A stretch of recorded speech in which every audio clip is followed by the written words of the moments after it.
তোমরা অনেকেই বলো যে আমি ৪ বাচ্চা কীভাবে সামলাই, কীভাবে আমি এত এনার্জি পাই, এত কাজ করি। কেন হঠাৎ করে এরকম হলো জানি না। হয়তোবা মানুষের নজর লেগেছে এই কারণে এরকম হয়েছিল। আসলে কি এরা সুখী? ভালো লাগে না, বোর লাগে, বিরক্ত হয়ে যাই। যে আসলে কি ওরা এত ভালো থাকে নাকি আমার চোখের ভুল?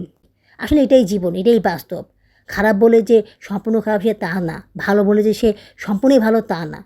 আর যেই বাস্তব কথাটা বলতে পারে সেই হচ্ছে বেশি সাহসী, সেই জীবনে আগাতে পারে। আর যে বলতে পারে না, লুকিয়ে রাখে, সে কখনো জীবনে আগাতে পারে না। কারণ কষ্ট বেশি দিন মনের ভিতরে লুকিয়ে রাখা যায় না, সেটা একসময় না একসময় প্রকাশ পাবেই। আর আমার এই রিয়েল কথাগুলোর জন্যই আমার আপুরা আমাকে এত বেশি ভালোবাসে। তোমাদেরকে আজকে একটা মজার কথা বলবো, বুঝছো? এই কথা কিন্তু আমি কাউকে বলিনি, তোমাদেরকে প্রথম বলতেছি। যে যেমন তার সাথে সেরকমই করতে হবে। আমার ঈদটা এভাবেই কেটেছে। তোমাদের ঈদটা কীভাবে কেটেছে আমাকে কমেন্টস করে জানাও।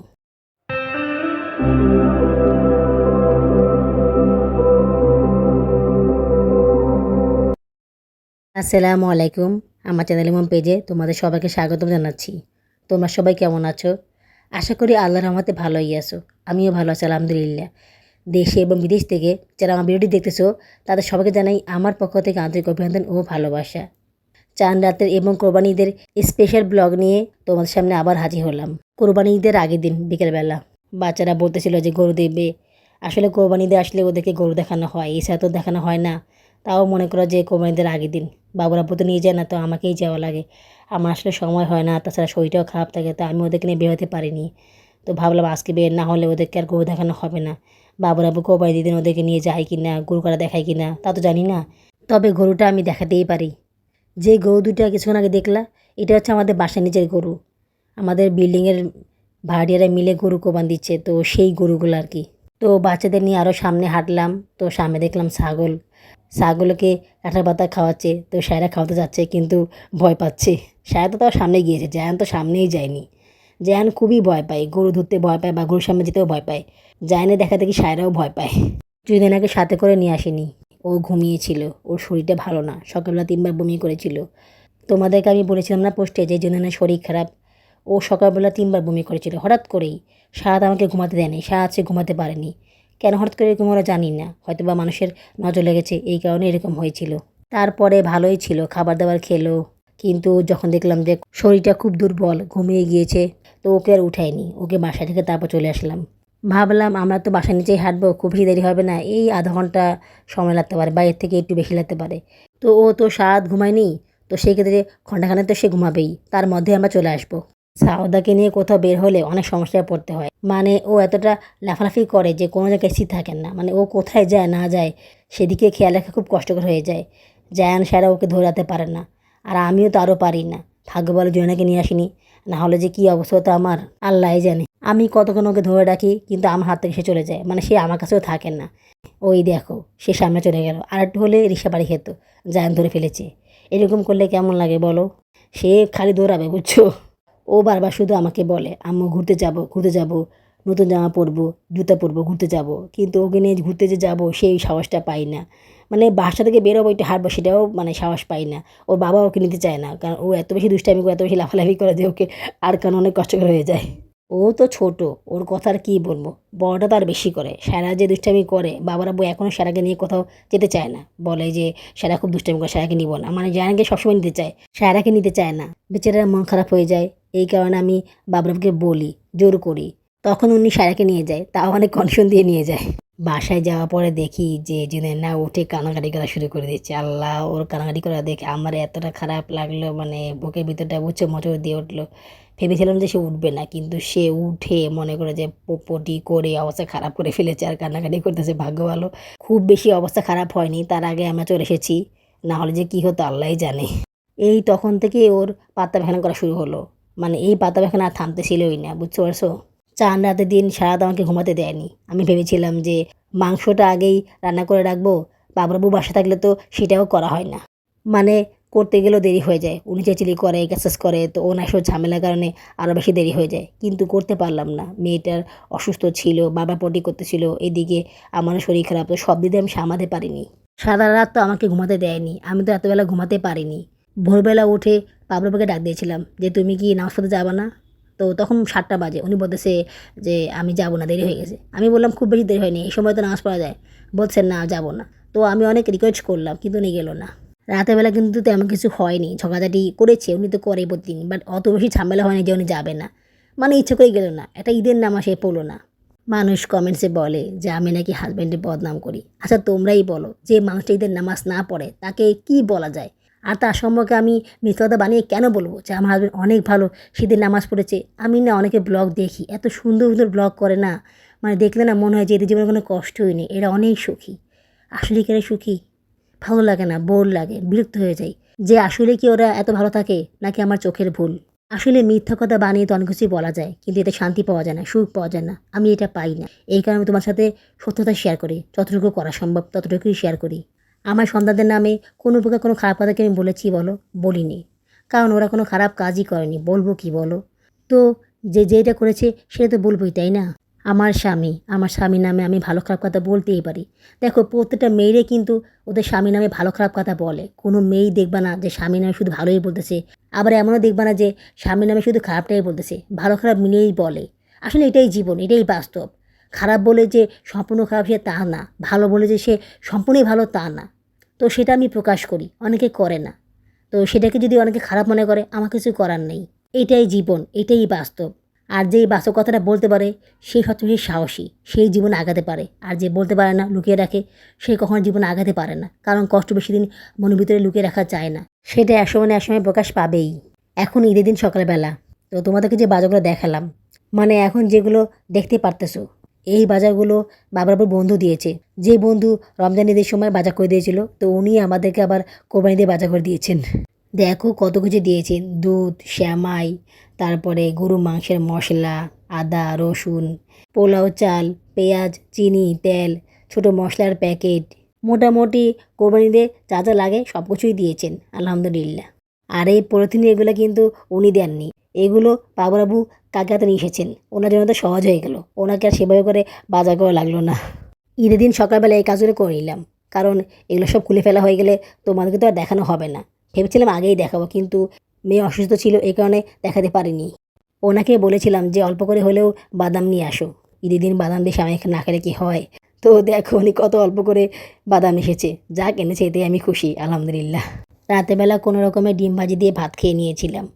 বাবুর বউয়ের সাথে তো চেঁচিয়ে শুরু করে দিয়েছে। দেখো আমি ওনাকে ফোনে বলেছিলাম যে মেয়ে অসুস্থ, আমি কিছু করতে পারিনি, ওকে নিয়ে সারাক্ষণ বসে থাকলে ও বাবা শুধু কান্নাকাটি করে, পটি করে, তো এগুলো সাফ করবো নাকি আমি রান্নাবান্না করবো? ওনাকে আমি সব বলেছিলাম, উনি সব জানে। তারপর উনি বাসায় এসে চিল্লাচিল্লি, মানে তুমি সারাদিন কী করছো, রান্না করতে পারো নাই। ওনাকে সব কিছু বলার পরও উনি চেঁচাচিল্লি করছে। তো এই মাসের সম্বন্ধে আমি ভালো কিছু কী বলবো বলো? যে মানুষ ঈদের নামাজ পড়ে না, সুস্থ থাকা সত্ত্বেও ঈদের নামাজ পড়ে না, শুয়ে থাকে। যে মানুষ দেখতেছে, জানতেছে যে তার মেয়েটা অসুস্থ, তার মেয়েটাকে দেখার মতো কেউ নাই, তারপরে সে বাসায় এসে চেঁচামেচি করে, তার সম্পর্কে আমি মিথ্যা কথা বানিয়ে কী বলবো বলো? সে আমার ব্লগগুলো দেখে চেঁচামেচি করেছিল, অনেক বেশি রাগ হয়েছিল, কিন্তু কখনো এটা বলতে পারিনি যে তোমার এই কথাগুলো মিথ্যা ছিল বা তুমি মিথ্যা বলেছো। এই কথাটা সে আমাকে একবারও বলতে পারেনি। সে বলতেছে তুমি মানুষের কাছে আমার নামে বদনাম করো, এসব কথা বলো। আমি বললাম বদনাম করবো না, তুমি কেন করো এসব, তুমি এসব কেন করো, তুমি কেন মাছ আনো না, তুমি কেন সারা বছর আমাদের মাছ না খাইয়ে রাখো, শুধুমাত্র ঈদের সময় নিয়ে আসো আর সারা বছর আনো না, তুমি এসব কাজ করো কেন? তুমি করতে পারবে আর আমি বলতে পারবো না? কাকে বলবো? আমি আর কাকে বলবো? তোমার ফ্যামিলিতে বলে তোমার সমস্যা, তো আমি কাকে বলবো বলো? এরপরে আর কিছু বলেন না। আসলে আমি রিয়েল কথাটাই বলি, এতে করে কার কাছে কী মনে হলো সেটা আমার দেখার বিষয় না। আর আমার এই রিয়েল কথাগুলোর জন্যই আমার আপুরা আমাকে এত বেশি ভালোবাসে। আপুরা লাইক কি করেছো, নাকি চুপটি করে বসে আমার ভিডিওটি দেখতেছো, লাইক করনি? আছে কিন্তু লাইক করতেই হবে, ঠিক আছে? আজকে তোমরা বেশি বেশি করে লাইক করবে, কমেন্টসও করবে। যদিও সেভাবে করে ঈদের আয়োজনটা করতে পারিনি, তোমাদেরকে তো বললাম আমার মেয়ে অসুস্থ ছিল, যতটুকু পেরেছি করেছি। তোমাদেরকে আজকে একটা মজার কথা বলবো, বুঝছো? এই কথা কিন্তু আমি কাউকে বলিনি, তোমাদেরকে প্রথম বলতেছি। আমার জীবনে অনেক কথাই না আমি কাউকে বলি না, শুধুমাত্র আমার সন্তানদের বলি, আর বেশি হলে তোমাদেরকে বলি। তোমাদেরকে প্রায় সব কথাই বলি, মানে আমার সম্পর্কিত যা যা কথা আমি যা যা করি সব কিছু তোমার সাথে শেয়ার করি। তো আজকের এই মজার ব্যাপারটা না শেয়ার করে পারলাম না। শোনো কী হয়েছে, বাবুরাবু আমাকে 1,000 টাকা দিয়েছিল, বলেছিল এই 1,000 টাকা দিয়ে গরু মাংস কিনে নিতে, যেহেতু আমরা কোরবানি দিব না, কোরবানি দিন মাংস আনতে সময় লাগবে, তো এই টাকা দিয়ে মাংস কিনতে বলেছিল আমাকে। তো আমি ভাবলাম কোরবানির দিন তো উনি মাংস আনবেনই, হয়তো একটু দেরি করে আনবেন, তো আমি এই টাকাটা খরচ না করি, ফ্রিজে কিছু ছাগলের মাংস আছে, তখন সেগুলো রান্না করে দিব। গত বছর ঈদে ছাগলের মাংস, গত বছরের সব মাংসই খাওয়া শেষ, শুধুমাত্র ছাগলের মাংস রয়ে গিয়েছিল, সেগুলো খাওয়া হয়নি। ভেবেছিলাম কাচ্চি বিরিয়ানি রান্না করব, সেই কাচ্চি বিরিয়ানি আর রান্না করা হলো না। তো আমি বুঝছো মাংস এনেছি এ কথা শোনার পরও উনি আমাকে সন্দেহ করেছিল যে আমি মাংস এনেছিলাম কি না। তো আমাকে বারবার ফোন দিতেছিল, বলতেছিল আমাকে ভিডিও করে দেখাও। এখন আমি কি করব, মাংসগুলো তো ফ্রিজে জমে আছে। তো ওই মাংসগুলো বের করে পানিতে ভিজিয়ে রাখলাম। পানিতে ভিজে রেখে একটু আলগা করলাম, দেখে মনে হচ্ছিলো ভালোই, মাংসগুলো খুব ভালো ছিল বুঝছো। তো ওগুলো দেখে আসলে বোঝাও পাচ্ছিল না যে এগুলো গরুর মাংস না। তো উনি বুঝতেই পারেনি। ওনাকে ভিডিওটা দেখার পরে উনি খুশি হয়ে গিয়েছিল। আমিও বেঁচে গিয়েছিলাম ওনার ঝামেলা থেকে। আজকে শুধু লাচ্ছা সেমাই রান্না করেছি, আর কোনো সেমাই রান্না করিনি, ইচ্ছা করে রান্না করিনি, কারণ আমি খেতে পারি না। গত ঈদে আমি অনেক পদের সেমাই রান্না করেছিলাম, তোমরা জানো। তো সেগুলো খেয়ে আমার অবস্থা অনেক খারাপ হয়ে গেছিলো, মানে খুবই খারাপ অবস্থা হয়ে গেছিলো। আর সেগুলো করার কারণে দুপুরে রান্নাটাও করতে পারিনি। তো এই কারণে আমি আজকে সেই ঝামেলায় গেলাম না। তাছাড়া চুদিন অসুস্থ, সকাল থেকেও অনেক জ্বর, শরীরটা অনেক গরম হয়ে আছে। বাবার ওর দিকে খেয়াল রাখা লাগে। বাবুরাবু তো আরাম করে শুয়ে আছে, বাচ্চারাও শুয়ে আছে। তো সব কাজ আমাকেই করতে হয়। তাছাড়া বাচ্চারা এবার কী করবে, বাচ্চারা তো ওকে রাখতে পারবে না, ওর তো জ্বর, ও অনেক কান্নাকাটি করে, আমাকে ছাড়া কারোর কাছে সে থাকে না। বাচ্চাদেরকে অবশ্য ঘুম থেকে উঠিয়ে দিয়েছি, ওরা ঘুম থেকে উঠে গোসলটা করে নিয়েছে। সায়রাও ঘুম থেকে উঠে গোসলটা করে নিয়েছে। সাওয়াদাকে আমি পরে গোসল করে দিয়েছি, সেদিন আগে গোসল করে দিয়েছি, 3 পানি ঢেলে দিয়েছি। বাবুর তো সে চিল্লাচিল্লি বাঁকাবাকি। ঈদের দিন গোসল না করলে কি হয় বলো। তো সেই 1000 টাকা দিয়ে কী করলাম, 1000 টাকার মধ্যে 350 টাকা দিয়ে মোবাইলে চার্জার কিনলাম, মানে অ্যাডাপ্টার সহ কর্ড কিনলাম। শুধু অ্যাডাপ্টার নাকি বিক্রি হয় না। ঈদের আগের দিন আমি অনেক খুঁজছিলাম অ্যাডাপ্টার কেনার জন্য, কিন্তু কোথাও শুধু অ্যাডাপ্টার পাইনি, কর্ড সহ কিনতেই হতো। শুধু অ্যাডাপ্টার দিলে নাকি সেটা দিয়ে কাজ হয় না। তারপরে অনেক ঘুরে ফিরে অনেক যাচাই বাছাই করে একটা অ্যাডাপ্টার সহ কর্ড কিনলাম, ওটার দাম নিয়েছে 350 টাকা। 20 টাকা দিয়ে ভিট লবণ কিনলাম, আর কি জানি কিনলাম মনে নেই। তো ওই মনে করো 400 টাকার মতনই খরচ হলো। আসলে কর্ডটা কেনা ছাড়া আর কোনো উপায় ছিল না, মোবাইল চার্জ দিতে পারতেছিলাম না। বাবুরাবু যে কর্ড ছিল সেই কর্ড দিয়ে চার্জ হচ্ছিল না। ওনার আইফোনে চার্জ হয়, কিন্তু আমার মোবাইলে চার্জ হয় না, চার্জ দিলে স্লো আসে। তারপরে উনি আমাকে অন্য একটা কর্ড দিয়েছিলেন, সেই কর্ড দিয়ে কয়েকদিন চার্জ দিয়েছিলাম, তারপর আর হচ্ছিল না। আর তাছাড়া মোবাইলে চার্জ না থাকলে চ্যানেলের কাজও করা যায় না, অন্য কাজ তো বাদই দিলাম। তো অনেক সমস্যা হয়ে যায় আমার কাজগুলো করতে, অনেক লেট হয়ে যায়, অনেক দেরি হয়ে যায় কাজগুলো করতে। বাবুরাবুকে অনেক বলেছি, কিন্তু উনি এনে দেননি। প্রথমে বলেছিল টাকা হলে নিয়ে আসবেন, কিন্তু ওনার আনার কোনো খবর নেই। আজকে আনবেন, কালকে আনবেন, এভাবে করে আর আনেননি। পরে একসময় বলতেছে তোমাকে অ্যারোটা এনে দিলে তুমি আবার সেই মোবাইলে কাজ করবা, তোমার চ্যানেলে কাজ করবা। আমি চাই না তুমি চ্যানেলে কাজ করো, তুমি ঘর সংসার সামলাও, বাচ্চাদের দেখাশোনা করো। উনি কি বুঝবে, চ্যানেলে কাজ করে দেখেই তো ঘর সংসার সামলানো হচ্ছে, রান্নাবান্না করা হচ্ছে, বাচ্চাদের দেখাশোনাও করা হচ্ছে, নাহলে তো সেগুলোও করতে পারতাম না। উনি যা করে, ওনার এসব ঝামেলা আমি পুরো অতিষ্ঠ হয়ে থাকি। সারাদিন মন খারাপ থাকে, ডিপ্রেশনে ভুগতে থাকি, কোনো কাজে মন বসে না, কোনো কাজ করতে ইচ্ছা করে না, কোনো কিছু ভালোই লাগে না। একদিকে ভালো কোনো খাবার রান্না করে খেতে পারি না, আরেকদিকে অনেক রকম ব্যবহার, আরেকদিকে ঘরের এই অবস্থা, ঘর যে গুছাবো, একটা ভালো জিনিস কিনবো সেটাও কিনতে পারি না। সব কিছুতে অনেক কাছে হাত পাতা লাগে। তো এই অবস্থায় আমি কীভাবে ঘর সামলাবো, কীভাবে বাচ্চাদের টেক কেয়ার করবো ঠিক মতন, যদি আমি ভালো না থাকি। যখন আমি চ্যানেলে কাজ করতাম না, বাবুর উপর চাকরি ছিল না, অবস্থা অনেক খারাপ ছিল, তখন আমি অনেক বেশি ডিপ্রেশনে ভুগতেছিলাম। বাচ্চাদের সাথে অনেক খারাপ ব্যবহার করেছিলাম, ওর সাথে ভালোভাবে করতেই পারছিলাম না, মারামারি চিল্লাচিল্লি গালাগালি, মানে মেজাজটা এত বেশি খারাপ হয়ে থাকতো যে কী বলবো। মানে ইচ্ছা হচ্ছিল যে আমি কোথাও চলে যাই বা আমি কিছু একটা করি, মানে এরকম একটা অবস্থা হয়ে গেছিলো বুঝছো। তখন তো শুধু জায়ান সারা ছিল, আর কেউ ছিল না। তারপরে আমার অবস্থা অনেক খারাপ হয়ে গিয়েছিল। এরপরে আমি যখন চ্যানেলে কাজটা শুরু করি, তখন আস্তে ধীরে ধীরে এই সমস্যাগুলো দূর হয়ে গেল। আস্তে ধীরে ধীরে আমার মনটাও ভালো হয়ে গেল। আস্তে ধীরে ধীরে আমার কাজেও মন বসলো, সব কিছু ঠিক হয়ে গেল, মোটামুটি ঠিক হয়ে গেল আর কি। এই কথা বলার কারণ হচ্ছে বাবুর উপর যখন খুব বেশি চেঁচিয়ে করে, তখন আমি আরও বেশি হট হয়ে যাই, আরও বেশি মানে মেজাজটা গরম হয়ে যায়। তখন এই চ্যানেলে কাজ করে বা চ্যানেল দিকে ধ্যান দিয়ে আমি এই জিনিসটাকে একটু আটকে রাখি বা জিনিসটা ভুলে থাকি। তোমরা অনেকেই বলো যে আমি 4 বাচ্চা কীভাবে সামলাই, কীভাবে আমি এত এনার্জি পাই, এত কাজ করি। আসলে আমি চ্যানেলে কাজ করি বলে এত বেশি এনার্জি পাই, এত বেশি কাজ করার আগ্রহ জমে। তোমাদের কাছে মনের কথা হলে শেয়ার করতে পারি। ডিপ্রেশনে ভুগি না, মনটা খারাপ থাকে না, তোমাদের কাছে কথাগুলো বললে একটু হালকা লাগে, একটু ভালো লাগে। আর যখন তোমরা কমেন্টস করে আমাকে সাপোর্ট করো, তখন আরও বেশি ভালো লাগে। এই দেখো আজকে ঈদের ব্লগ, অথচ তোমাদেরকে ঈদ মোবারক বলাই হয়নি। যদিও আগে বলেছিলাম, তারপরে বলে নিচ্ছি ঈদ মোবারক। আমার ঈদটা এভাবেই কেটেছে, তোমাদের ঈদটা কীভাবে কেটেছে আমাকে কমেন্টস করে জানাও। ছাগলের মাংস রান্না করতেছি, কখনো ভাবতে পারিনি যে কোরবানির দিন ছাগলের মাংস রান্না করতে হবে, তাও গত বছরের। ভাগ্যিস এগুলো ছিল ফ্রিজে, নাহলে যে কী হতো। বাবুরাবু তো আমাকে কোনো টাকাই দেয় না, উনি আমাকে একটা টাকাও দেয় না। উনি প্রতিদিন অফিসে যায়, আমি বলি আমাকে কিছু টাকা দাও, আমার হাতে টাকা নেই, আমাকে 20 টাকা দাও, 50 টাকা দাও, যা পারো দাও, কিন্তু উনি আমাকে একটা টাকাও দেয় না। বলছে না না আমার কাছে টাকা নেই। আমি আর চাই না, কারণ কতবার চাওয়া বলো, বারবার চেয়ে নিজেকে ছোটো করা কী দরকার। যে যেমন তার সাথে সেরকমই করতে হবে। যদি আমি বলি যে এই টাকা দিয়ে আমি এগুলো এগুলো করবো বা আমার এই ইচ্ছাগুলো পূরণ করবো, উনি কি আমাকে এটা দিত? জীবনও দিত না, উনি তো মানতই না। এখন বলি বাকি টাকা দিয়ে কী করেছি, তোমরা তো আবার অনেকে অনেক ধরনের কমেন্টস করবে, করলেই বাকি। আমি যেটা করছি সেটা বলতেছি। বাকি টাকা দিয়ে আমি টিকিট কেটেছি ছবি দেখার। রকেটের ছবি দেখবো আমি। তোমাদেরকে বলেছিলাম না যে আমার ফার্স্ট দিনে ফার্স্ট শো দেখার খুব ইচ্ছা। তো আজকে সেই ইচ্ছা পূরণ করেই নিলাম। টিকিট কেটেছি, জানি না যেতে পারবো কি না। তাড়াতাড়ি করে রান্নাটা সেরে বাবুরাবুকে খাবার দিয়ে গোসল করে নিয়েছিলাম। মানে আজকে মনে হয় আমি একটু আগেই গোসল করে নিলাম। তারপর বাচ্চাদেরকে খাইয়ে নিজেও খেয়ে নিলাম। তো গোসলের সময় ভাবতেছিলাম যে আল্লাহ আজকে কোনো রকমে বের করার সুযোগ করে দাও, প্লিজ বের করার সুযোগ করে দাও। এরপরে আমি আর কখনোই দুদিন বের হব না। মানে আল্লাহ পাক আমার দোয়া কবুল করেছে। আমি অনেকে বলেছিলাম যে আমি আমার ভাবির বাসায় যাবো, ভাবি আমাকে দাওয়াত দিয়েছিল। আসলে কিছুই না। এই কথা না বলে তো উনি আমাকে বের হতে দিবেন না। তো ওনার মনে একটু সন্দেহ হলো। উনি বলতেছে যে উনি বাচ্চাদের নিয়ে বের হবেন। তাই আমি বললাম তুমি বের হও। তো উনি বের হচ্ছেন না। তো আমি বললাম তুমি বের না হলে আমি বের হব।